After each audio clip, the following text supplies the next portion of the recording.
ഡിവൈഎഫ്ഐയുടെ നേതൃത്വത്തിൽ നടത്തുന്ന ഒരു സന്നദ്ധ പ്രവർത്തനം ലോക റെക്കോർഡാണ്. ആ ലോക റെക്കോർഡാണ് നിർത്തിവെക്കണമെന്ന് കേരളത്തിലെ ബഹുമാനപ്പെട്ട ആരോഗ്യവകുപ്പ് മന്ത്രി ആവശ്യപ്പെട്ടിരിക്കുന്നു.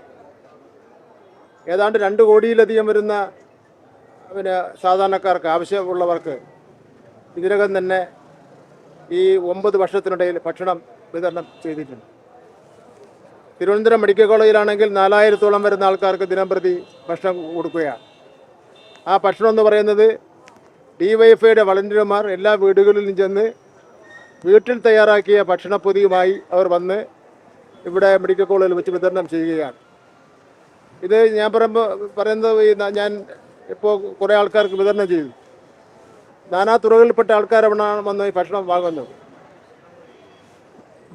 4000 പേർക്ക് ഭക്ഷണം വിതരണം ചെയ്യുവാൻ മറ്റേതൊരു സംഘടനയ്ക്കാണ് കഴിയുന്നത്? ഞാൻ ബഹുമാനപ്പെട്ട ആരോഗ്യവകുപ്പ് മന്ത്രിയോട് പറയുകയാണ്, നിങ്ങൾക്ക് ഒരു രാഷ്ട്രീയ പാർട്ടി ഉണ്ടല്ലോ, നിങ്ങൾക്ക് ആ രാഷ്ട്രീയ പാർട്ടിയുടെ വിഭജന സംഘടന ഉണ്ടല്ലോ, നിങ്ങൾക്ക് കേരളത്തിൽ എവിടെയെങ്കിലും ഈ രൂപത്തിലൊരു പദ്ധതി നടപ്പിലാക്കാൻ കഴിഞ്ഞിട്ടുണ്ടോ? ഇനി നടപ്പിലാക്കാൻ വേണ്ടി പറ്റുമോ? ഞങ്ങൾ നിങ്ങളെ വെല്ലുവിളിച്ച് പറയുന്നതിന് വേണ്ടി പോവുകയാണ്. എന്ന് മാത്രമല്ല, ഇത്തരത്തിലൊരു ഏറ്റവും സ്വാഗതം ചെയ്ത് അഭിനന്ദിക്കേണ്ട പദ്ധതിയെ അത് ഞാൻ അടച്ചുപൂട്ടുമെന്നുള്ള സ്വരത്തിൽ നിങ്ങൾ പ്രഖ്യാപനം നടത്തിയത് വളരെ തെറ്റായിപ്പോയി. നിങ്ങൾ ആ പ്രസ്ഥാനത്തിൽ നിന്ന് പിൻവാങ്ങി എന്നാണ് മാധ്യമങ്ങളിൽ നിന്ന് മനസ്സിലാക്കാൻ വേണ്ടി കഴിയുന്നത്. പിൻവാങ്ങിയാൽ മാത്രം പോരാ, നിങ്ങളത് ഖേദം പ്രകടിപ്പിക്കുകയും നിങ്ങളുടെ പ്രസ്താവന പിൻവലിക്കുന്നതിന് വേണ്ടി തയ്യാറാവുകയും വേണം. ഞങ്ങളുടെ ആശുപത്രിയിൽ കയറി ഇത് വിതരണം ചെയ്യാൻ വേണ്ടി പറ്റുമല്ലെന്ന് പറയാനുള്ള അവകാശം നിങ്ങൾക്ക് എവിടെ നിന്നുള്ള അവകാശം കിട്ടി? അത് പറയാൻ മന്ത്രിക്ക് അവകാശമുണ്ട്.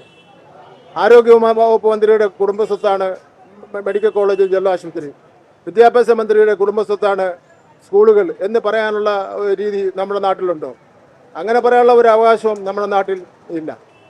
എന്ന് മാത്രമല്ല, ഇത്തരം സാമൂഹിക പ്രവർത്തനങ്ങൾ നടത്തുന്നവരെ ഭീഷണിപ്പെടുത്തുന്ന സ്വരം അങ്ങ് ഉപേക്ഷിക്കുന്നതിന് വേണ്ടി തയ്യാറാവണം. അങ്ങ് പ്രതിപക്ഷത്തായിരുന്നപ്പോൾ കഴിഞ്ഞ LDF ഗവൺമെൻറ് കാലഘട്ടത്തിൽ എല്ലാ വിഷയങ്ങളെയും വിമർശിച്ചിട്ടുള്ള ആളാണ്, എല്ലാ വിഷയങ്ങളെയും കളിയാക്കിയിട്ടുള്ള ആളാണ്. എന്തിനധികം പറയുന്നു? തോറ്റ MLA മാർ വീട്ടിൽ ചെന്നിരുന്നാൽ മതി, അഭിപ്രായം പറയണ്ട എന്ന് പോലും അങ്ങ് പറയുകയുണ്ടായി. അങ്ങ് 7 പ്രാവശ്യം തോറ്റ്, മന്ത്രിയായിരുന്നപ്പോൾ മത്സരിച്ച് തോറ്റ് വീട്ടിൽ ചെന്നിരുന്ന ചരിത്രമാണ് കേരളത്തിൽ ഉള്ളത്. അപ്പം അതുകൊണ്ട് ഡിവൈഎഫ്ഐ ചെയ്യുന്ന ഈ സൽപ്രവൃത്തിയെ ജനങ്ങൾ മുഴുവൻ സ്വാഗതം ചെയ്യുകയാണ്. ജനങ്ങൾക്ക് ആവശ്യമുള്ളിടത്തോളം കാലം അങ്ങയുടെ ഒരു സഹായം ഞങ്ങൾക്ക് വേണ്ട. ഇവിടെ ഡിവൈഎഫ്ഐ ഭക്ഷണപ്പൊതി വിതരണം ചെയ്യുക തന്നെ ചെയ്യും എന്നുള്ള കാര്യത്തിൽ ഒരു തർക്കവും വേണ്ട.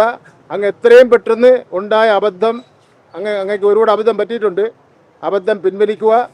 ഈ ഭക്ഷണപ്പൊതി നിയന്ത്രിക്കുന്നതിന് വേണ്ടി കളയുന്ന സമയം ആശുപത്രികളിൽ ഉണ്ടായിരിക്കുന്ന ദൗർബല്യങ്ങളും ബുദ്ധിമുട്ടുകളും പരിഹാരം കാണുന്നതിന് വേണ്ടിയുള്ള പരിശ്രമം നടത്തുകയായിരിക്കും ഒരു മന്ത്രി എന്നുള്ളതിൽ ചെയ്യേണ്ട കാര്യം. അല്ലാതെ ഡിവൈഎഫ്ഐയുടെ ഈ ഏറ്റവും ലോകത്ത് തന്നെ നടക്കുന്ന അത്യപൂർവമായിട്ടുള്ള സന്നദ്ധ പ്രവർത്തനങ്ങളിലൊന്നായിട്ടുള്ള ഈ ഭക്ഷണപ്പൊതി വിതരണം അതിനെ തടസ്സപ്പെടുത്താൻ വേണ്ടിയുള്ള പരിശ്രമം നടത്തേണ്ട.